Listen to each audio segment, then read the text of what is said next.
Alright, so we're going to start today's lesson by talking about the helium atom. So it's not much bigger than hydrogen, should work out similarly, right? So let's think about what helium consists of. So helium has one nucleus, which will represent by this positive charge. Now remember, this nucleus does contain 2 protons and 2 neutrons now, and we have 2 electrons, each represented by a negative charge, and they are all somewhat interconnected, right? They're all somewhat close range. So we've got one nucleus, one positive charge, and 2 negatively charged electrons.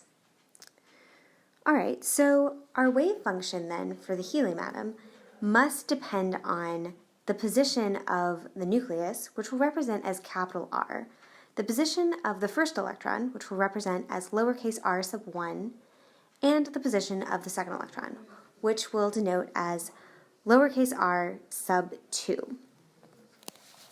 All right, so let's see if we can't figure out what our Hamiltonian operator should look like, right? Because our Hamiltonian does change for every single system. Keep in mind that our Hamiltonian, like always, is going to be made up of a kinetic energy operator plus a potential energy operator. So let's start with our kinetic energy operator. So our kinetic energy operator, if we're thinking about the components, we have 3 particles that can move. So we have 3 different kinetic energies, or kinetic energy terms. So this first one I've written is with respect to the nucleus. The nucleus can move, and when it moves, it has kinetic energy. And so we write this as negative h squared over 2m. Here we've denoted this as a capital M because this is the mass. Oops, this is not supposed to say proton there. That's okay, we can fix it. This isn't quite the proton, remember. This is actually the nucleus. That's okay, all is well.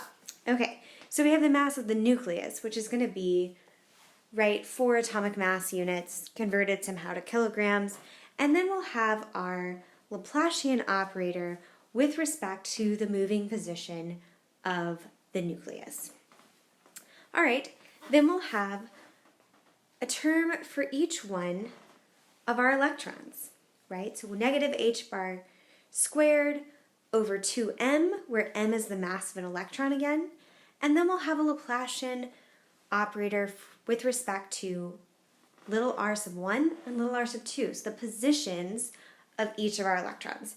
So already you might be going like, oh wow, geez, our kinetic energy operator has gotten a little bit out of control, right? So now we have 3, but that's okay. These are all completely doable, tedious, but doable. All right, so let's take a look at our potential energy operator. So remember that potential energy operator within an atom is going to be entirely due to Coulombic interactions. But here we're going to have to account for all of the different Coulombic interactions that we can have. So let's think about that. So our first term, we have minus 2, the charge of an electron squared. So 2 here because the nucleus has a positive 2 charge. So remember that we think about Coulombic force or Coulombic energy. We have charge 1 times charge 2. And the charge of the electron is still negative 1, but the charge of the nucleus is now positive 2. So that net product is going to now be negative 2 times the charge of an electron squared. Over 4 pi, we still have our permittivity of free space, or epsilon naught, and then the distance between the proton and the first electron, which here we do want magnitude of that distance, because we're also going to be in 3-dimensional space. And so this accounts for the Coulombic attraction between the nucleus and the first electron. But we're going to have to repeat this term for the second electron, because the second electron also has Coulombic attraction to the nucleus. Oh my.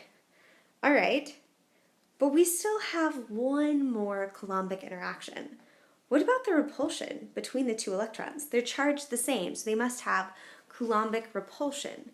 So let's write out that term. So again, now we go to, notice positive charge of the electron squared. There's no more 2 because now each electron is charged negative 1e. So we get negative 1e times negative 1e, or positive 1e squared, over 4 pi epsilon naught, that constant remains, and now we have the distance between the two electrons, or that magnitude of that distance. So that's going to represent Coulombic repulsion. Okay, so we can write out our Hamiltonian. It has 6 terms. It's now gigantic, but we can still write this out. We can think through and express this. How do we get a wave function now that we know our Hamiltonian? Ah, yes. To find wave function, we always go back to our lovely Schrödinger equation. And again, here we're going to continue to use this time-independent Schrödinger equation. So we would set up our differential by applying our Hamiltonian operator that we've just defined to some arbitrary wave function, psi, and set that equal to some eigenvalue e times psi, and then we would solve this differential equation for psi.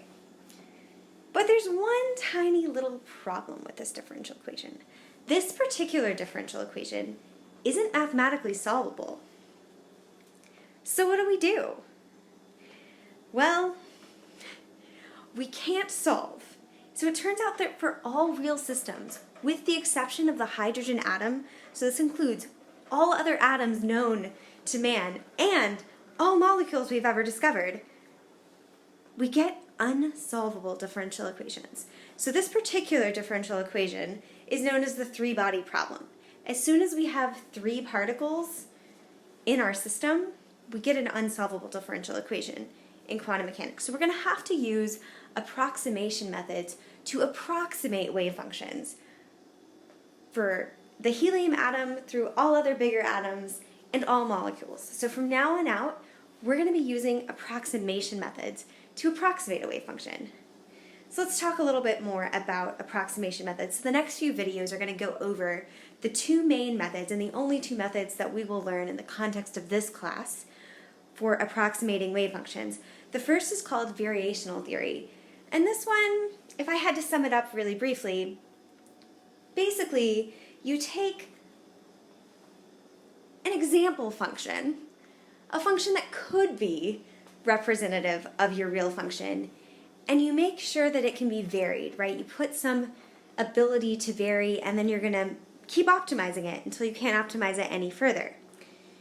The second main method we use within approximation methods for finding psi is called perturbation theory, in which case we're going to use a model system.